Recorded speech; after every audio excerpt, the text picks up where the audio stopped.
Today, we talk about. Daniel made my all-time favorite YouTube clip sketch ever. Oh, I didn't know he had a YouTube. Well, it's not on his channel technically. I think it's like one of these like comedy network channels. Oh, yeah, and yeah. Like, a couple of his clips are on there. Very well produced and all the kind of stuff that you're struggling with. It's very well done. But he's in it, and it's called Small Talk. And oh my God, I gotta make sure I send you the link. It's one of my all-time favorite clips ever. I actually ran into him at an open mic once, and like my mind was like, holy shit, he's at the open mic. Wow. And I like went over to like say hi in between sets, and like accidentally stepped on his foot. I was like, what am I doing?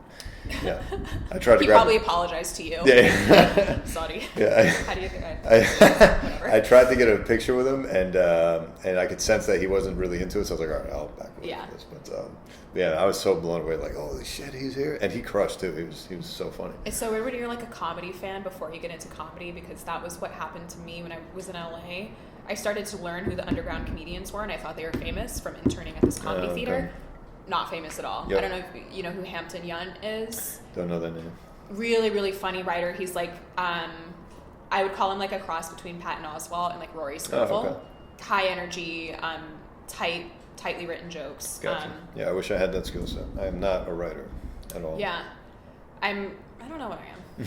I think I'm more of a writer. I just don't sit down and write enough. Gotcha. But yeah, I thought he was like famous, and he's got some level of like acclaim, but he's definitely not like that, you know.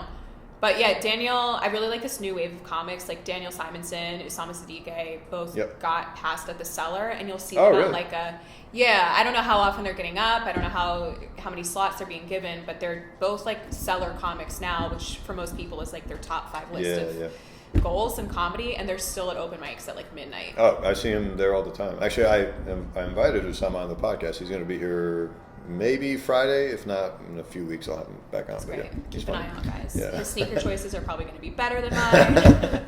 Yeah, no, he's super good, and you can clearly tell this guy's been doing this a long time and all the time. Like, you're clearly one of these guys that's like doing like 6 a day, just like constantly doing it, which is what you got to do, right? But yeah, it's I noticed from what you were saying with these A-list comics, even the A-list comics, at least I can't speak to the LA side. Maybe you can enlighten us more. But on the New York side, I've noticed like I'll go to the Cellar, I'll go right up to David Tell and be like, "Hey, David Tell, I love your stuff," and we'll just be shooting shit, or I'll run to Jim Norton or whoever, and they're just like very open and very communicative, and it's not like these A-list actors who I feel like are behind this red carpet wall and you can't really access them. Oh my God. Yeah. I waited on an actor yesterday. And it's weird because I feel like let's call them like C-tier actors, where like I saw him, I knew his face, but I couldn't remember his name, like that level of actor. Gotcha. They're way more guarded than like I've waited on like Jennifer Lawrence, and she's been like, she'll like chat with you, and that's like who she is, I guess, but like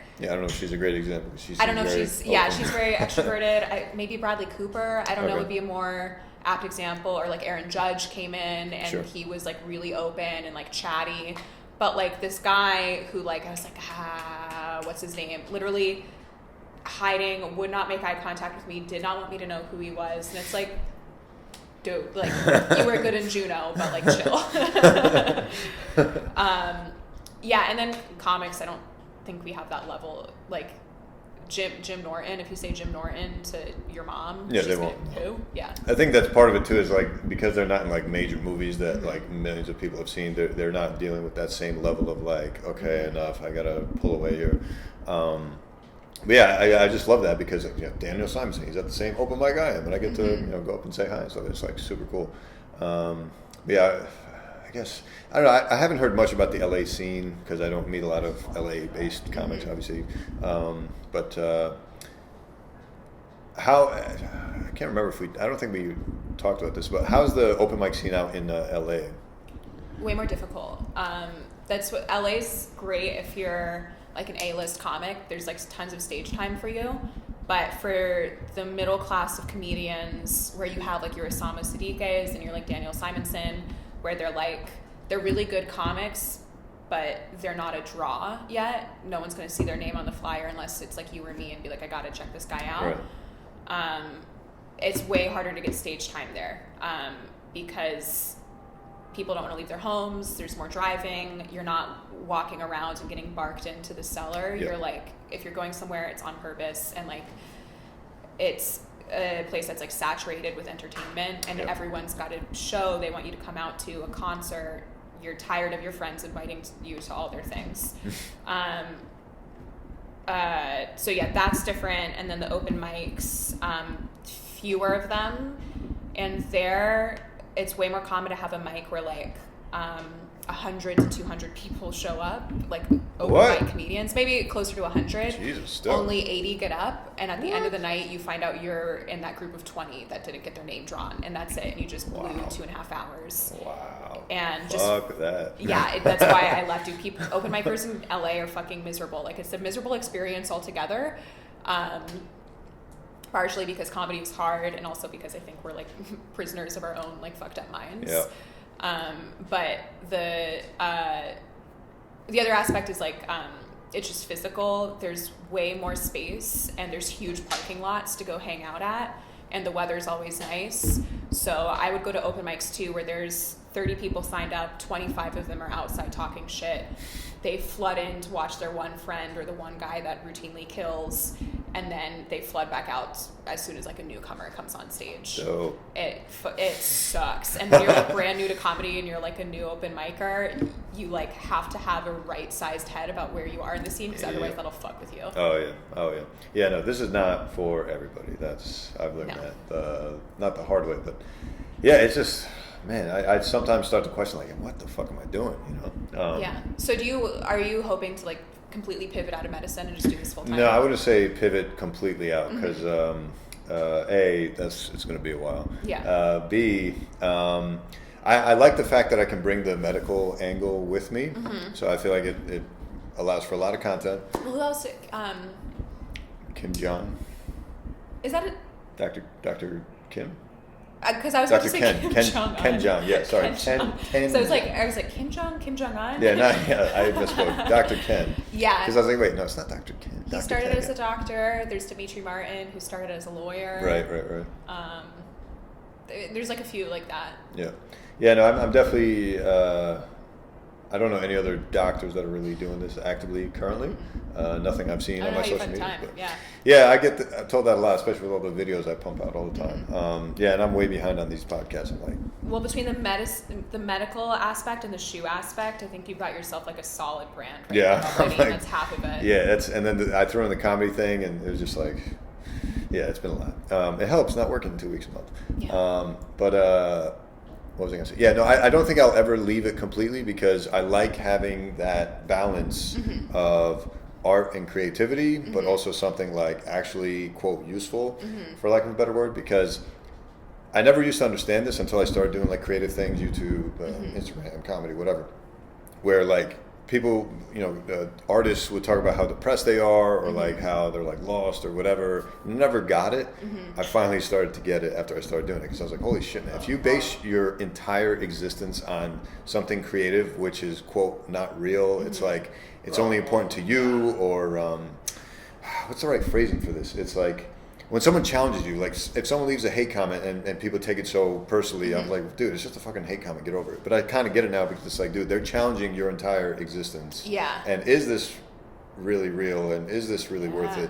Whereas with the medicine, it's like, what the fuck are you going to say to me? I literally save lives. So you can talk all the shit you want, but I'm offering a service to humanity. So I love the fact that I can still have that to keep me humble while pursuing these other creative things that could go nowhere, could only be special to me, but whatever, Yeah, I think it's important to have something outside of comedy, because the comedians that I see who lose their minds are the ones who like, this is it. This is comedy is their god. It's the center of their universe. Everything that they do is like filtered through that, and it's like, you got to have something outside of it that's like, you know what, if I never make it in comedy, it's still worth it because I got to do this. Yes.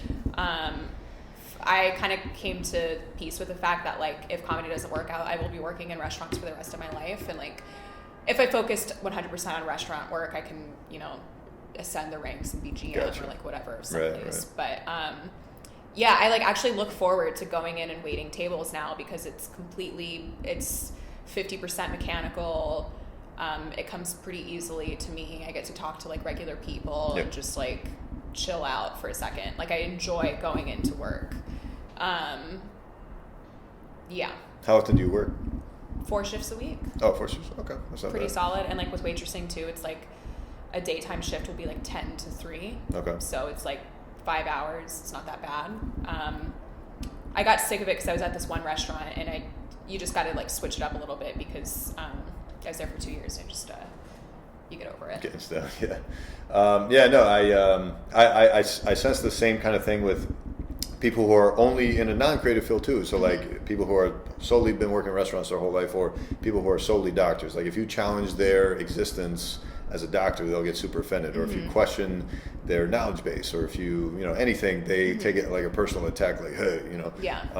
And so, yeah, you have to have an outlet. I think it's good to have both and be balanced. Yeah, because if your entire identity is based on one thing, if it's challenged in any way, it's going to fuck with you, Yeah. I have my roommate is a grad student for biomedical engineering, and she's constantly like looking for some sort of like, she used to be an actor in high school. She didn't feel as if she wanted to pursue it, but she like bought a camera to like try and pursue that, or like and just like take photos for her leisure, and like created an Instagram account based off that. And I just feel like I see so many people doing that nowadays with like, they've got a little side creative thing just to like not go crazy. Right. Yeah, no, it's very important, I think. Let's see how we're doing on time here. I think that should about do it. This was a great talk. Yeah, absolutely. Yeah. I want to give you one last opportunity to plug whatever. What do I have coming up? Yeah, if you're doing any shows, if you're... I'm potentially headlining in Vermont. I haven't locked it down yet because I had a friend that dropped out. I don't even know where it's at, so forget that. But and I don't even know when I'll finally put this out. So, who knows? Hopefully it's not soon. But, my big thing that I am working on right now is I'm producing a podcast called Barely Legal. It's a podcast where we examine topics where people get away with things because people don't know the legality of it. Oh, nice. Okay. Which is barely legal. So, for example, we're not going to go, we haven't done an episode on this yet. I don't know if we will for legal reasons, but like my friend just got subpoenaed to testify against someone who had like murdered another person. And she's freaking out because cops use excuses they can trap you into answering questions you don't legally have to answer. So stuff like that. That'd be useful. We have 3 episodes recorded. We're going to release it as soon as we have 6. So we have some in the tank to like fire out. So keep an eye out. Barely Legal. Cool. That's we will link that. You want to link plug your handles again? Twitter is at Chloe McGovern. Or it's like Chloe_McGovern. And then Instagram is Chloe McGovern, but McGovern is McGovrn. Just Google me, it'll come up. Nice. All right, cool. Yeah, thanks for coming. Thank you so much for having me. Yeah, it's a pleasure having you. See you next time. Bye.